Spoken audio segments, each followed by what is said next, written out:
Iceland is world famous for its picturesque black sand beaches. On the south coast you'll find some of the most iconic ones where legendary film productions such as Game of Thrones and Star Wars have been filmed.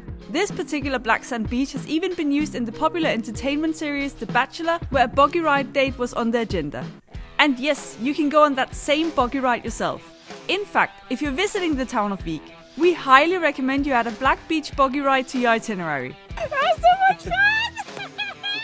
Suit up and go for an action-packed buggy ride on this otherworldly black sand beach. You'll be equipped with overalls, a helmet, gloves and a ski mask to keep you nice and warm. Your guide will briefly review the safety instructions and the basics of the buggy, and you're ready to go.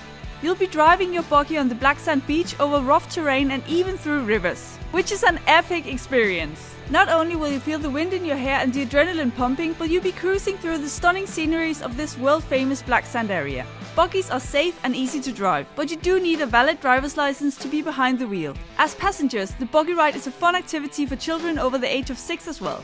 The tour lasts for 1 hour, costing 24,900 Icelandic krona per person. Save this video so you remember to add this activity to your itinerary for your Iceland adventure. And of course, you can book it on guidetoiceland.is.